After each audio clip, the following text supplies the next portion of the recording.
In question 1, we are given a grouped frequency table and told that it's been used to draw a histogram.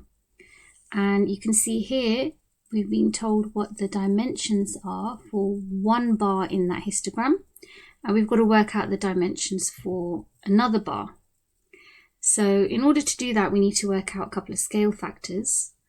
So for the 1 to 2 class, let's work out what the scale factor is from the class width to the measured width, and also from the frequency density to the measured height. Once we know them, we can apply them to any other bar in the table. Okay, so the class width for this class is just 1, and that is because there are no gaps between any of the classes. So we don't have to worry about lower and upper bounds. The actual width we are told is 1.5 centimeters. So that means we are multiplying by 1.5 to get from here to here. What's the frequency density? If you remember from GCSE, you've got to do frequency divided by class width. So that's 18 divided by 1. And they said that the actual height was 6. So how do we get from here to here? We multiply by 1/3. Okay, so those are our scale factors. What are the dimensions then for this group here? So for the 4 to 6 class, we know the class width is 2. And when we multiply that by 1.5, we get 3. So that must mean the width is 3 centimeters.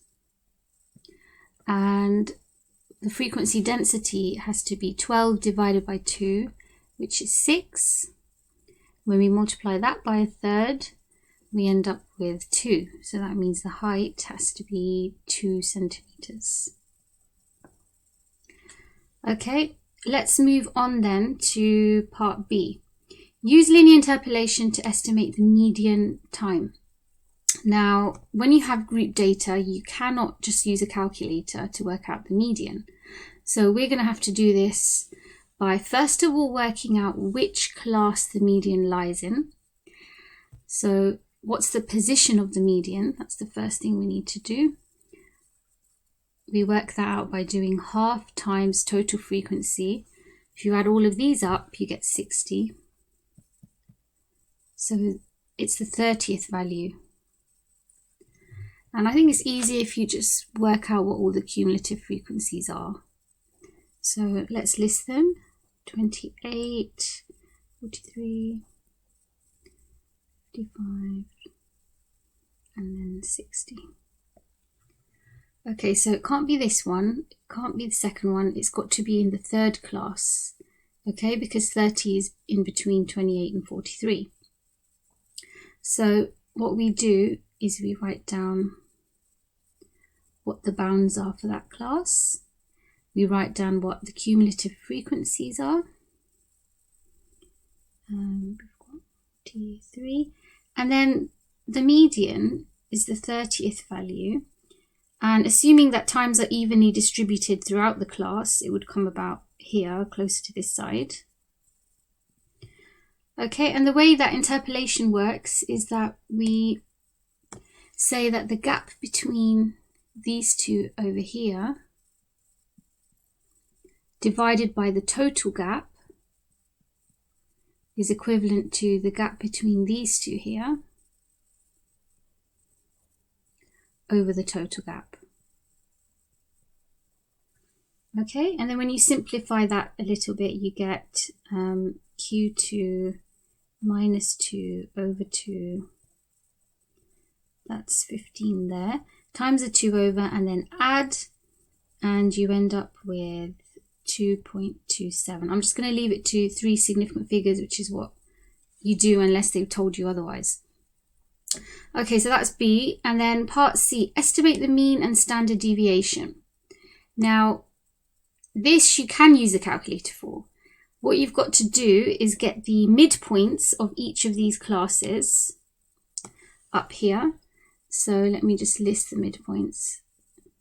0.5, 1.5, 3, 5, and then 9. And that's what you put into your calculator for X once you've gone into stats mode. and then you put your frequencies in the F column, and then you go to option and then 3 because it's one variable calc. And then you end up with a whole list of data. So for the mean of those values, for total X, you will see total X squared, an entire list of stuff. And what you've got to work out is the mean. And I know they tell you the mean, but it's good to show one step with numbers in formula. It's just good habit to do that. So what you would put is the total X value that you get in the calculator divided by n, and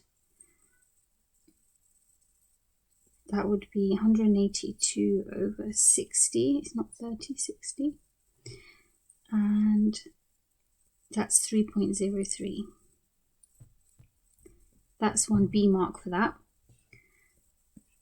Same thing with the standard deviation. Although you can just read it directly off the calculator, it's good to show some numbers into the formula. So you should write down what your total X squared value is over your total number of values. And that's take away the mean.